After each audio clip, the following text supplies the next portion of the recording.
Yo, ito na guys, nagbabalik tayo dito kay Samsung para sa ating latest price update ngayong December guys. Ito, andito tayo sa mga nagre-request po. Ayan. Guys, ito unahin na natin para sa ating latest update dito kay Samsung, ang kanilang Galaxy A06 5G. Syempre guys, ito inuna na natin ang kanila pong pinakamurang 5G dito. Kung naghahanap po tayo ng murang 5G kay Samsung, ito naka 128GB na po to. Ang kanila pong Galaxy A06 5G. Yan. Para po sa presyo nito guys, ito 6,990. O yan guys, naka 4GB RAM tayo, 128 internal storage. O ano pa ang hinahintay natin? Kung sa mga nagtatanong po ng 5G at naghahanap po ng 5G, ito na po yung ating pinaka latest update po dito. Yan. O, diba? Kaya kung hanap natin ay 5G sa mga phone, ito na yung pinaka murang 5G po dito kay Samsung. O, kahit siguro sa ibang brand guys, nakikita natin, ito na yung pinakamurang 5G.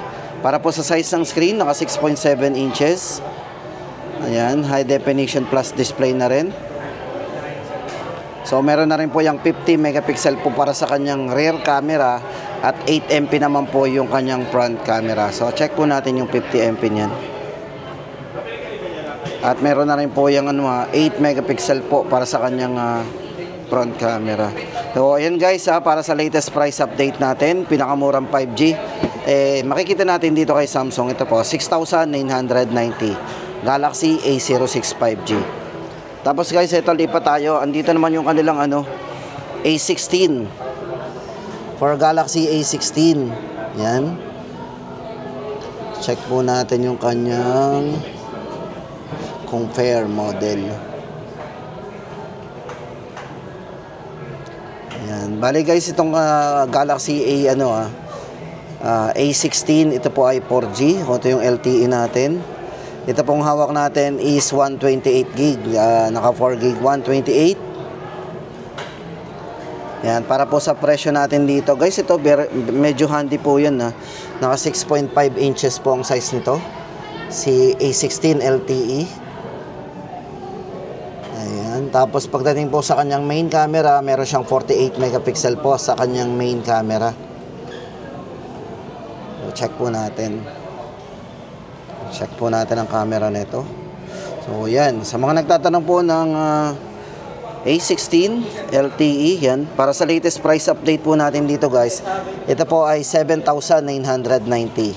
So guys, ngayong December ito po yung latest update natin dito sa kanilang Galaxy A16. Tapos guys, punta na tayo doon sa kanila pong mga nandito sa kanilang ito pong nandito sa kanilang main table. So ito yung kanilang display table talaga. So guys, nandito yung kanilang ito guys, bigay ko na rin sa inyo yung presyo ng kanilang Galaxy Buds Score. Baka naghahanap po tayo ng Buds Score o murang napakamura po ng ating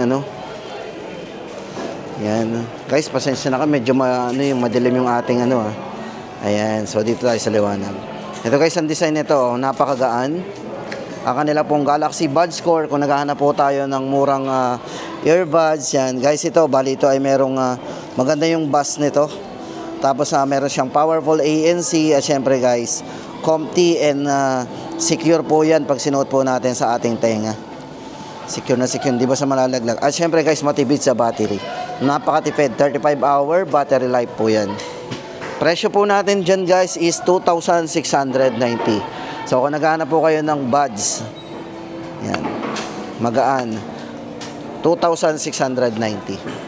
Tapos guys, ito na po, tuloy-tuloy na tayo sa pag-update natin. Ito guys, nasa harapan naman natin ang kanilang Galaxy A17 5G. So ito guys, bagong release din to pagdating sa A-series ni Samsung. Ito guys po, para sa variant po na hawak natin, ito pong Galaxy A17 5G guys. Syempre guys, maganda dito, naka 5G na. Yan. So pag tayo nakasagap talaga ng signal na 5G, mabilis po ang ating downloading and uploading dyan. Ito guys, para sa mga specs po nito, ito ay naka full high definition display, naka 6.7 inches po ang size ng screen yan, Super AMOLED, 90Hz refresh rate, at pagdating po sa kanyang processor, ginamitan po yan ng Exynos 1330, naka 5 nanometer po yan, octa-core processor. Yan. Siyempre guys, may mga bago yan, mga Gemini Live na po yan. circle to search with Google. Yan, triple cameras na rin. Meron po yung, pagdating po sa camera guys, meron yung ultra wide angle, macro camera. So yan, kung mahilig tayo sa camera, so meron po siyang, yan po, camera natin. So check po natin yung main camera sa photo. Yan guys, so meron siyang 0.5. So para sa kanyang ultra wide angle, 0.5. Lawak ng kuha niyan. At meron na rin siyang 10 times zoom. Dito guys, para po sa ating variant na to, ito ay naka 256 gig internal storage. Ayan. Para po sa ating latest price update, price po natin dyan ay 13,590. 256 gig. A17 5G.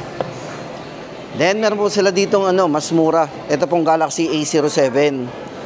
Dito guys, for Galaxy A07, ito po ay 4G syempre. Yan, check muna natin. Galaxy A07. Check nyo po yung design. Baka ito na po yung isa sa ating mapili. Guys, ito para sa ating variants. So, may dalawang variants po ang Galaxy A07. Isang 4GB 128, isa pong 4GB RAM 64GB. Yan, naka IPS LCD screen na po yan. 90Hz po ang kanyang refresh rate. 6.7 inches high definition display.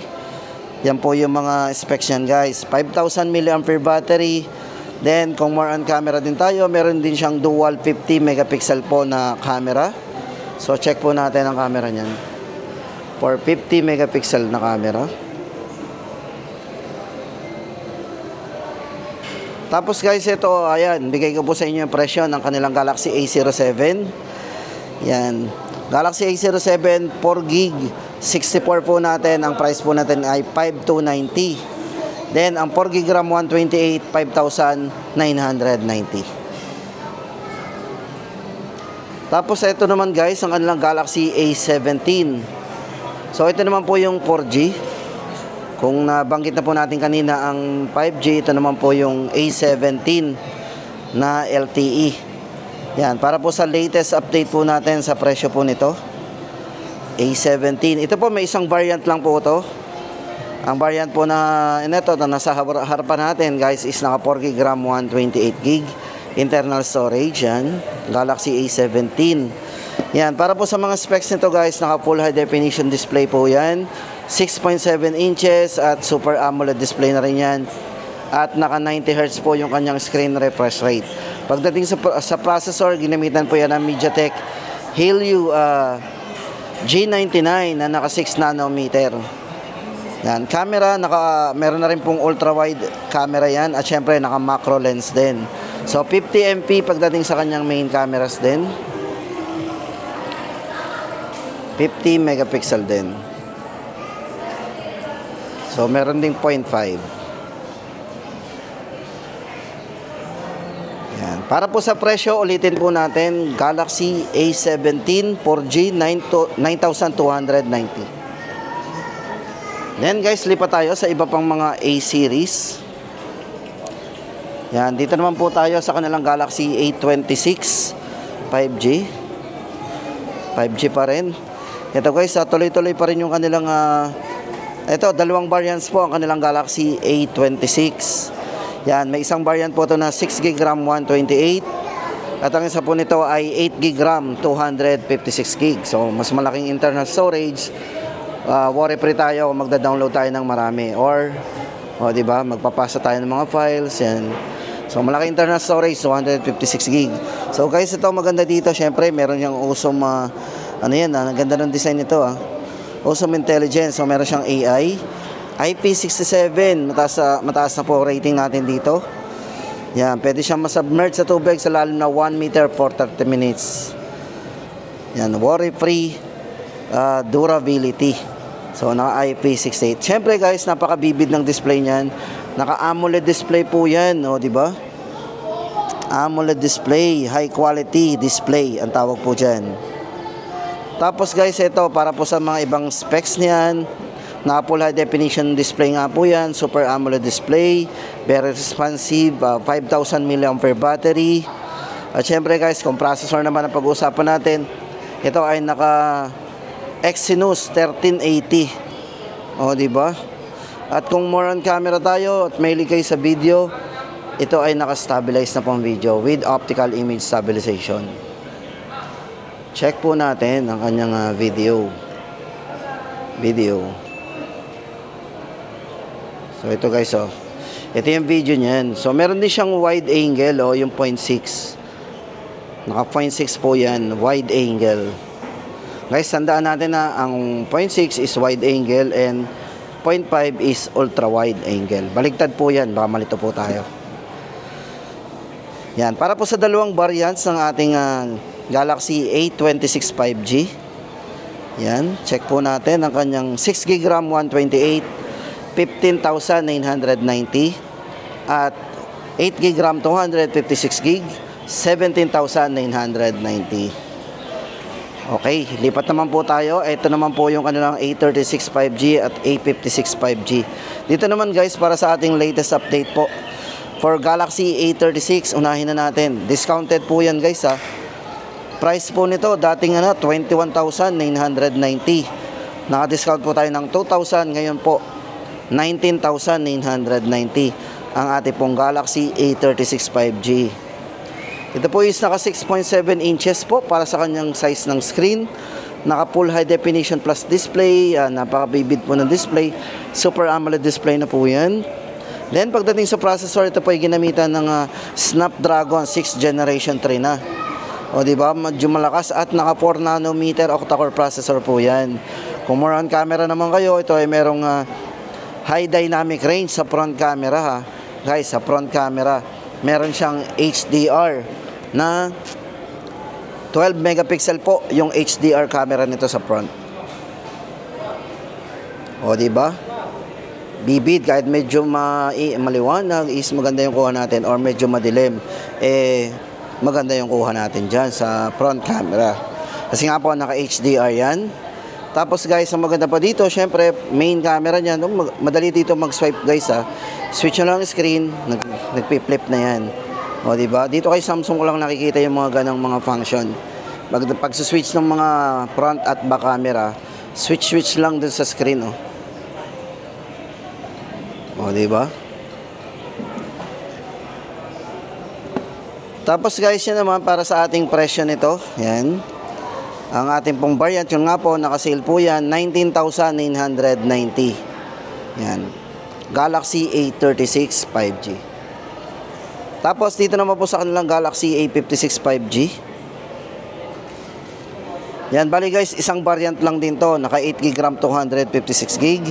At ito po dating 25,990. Ngayon po ay 23,990. So tuloy-tuloy pa rin po ang discount. Guys, maganda dito para kayo naka-flagship.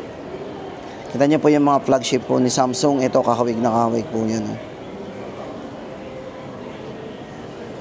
Yan, ito guys, bigyan ko kayo ng mga specs nito.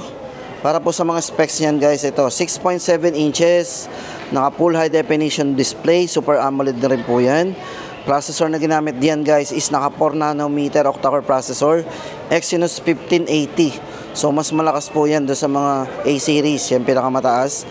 Then pagdating po sa kanyang front camera, naka HDR din po yan, low noise.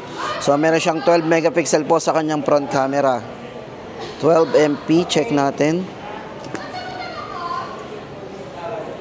So yan, 12 megapixel po ang camera nito. Yan. At syempre 50 megapixel naman po para sa kanyang main camera. So stabilize din po ang video nito guys ha. O, sa mga mahilig mag video dyan, yan, stable ang video.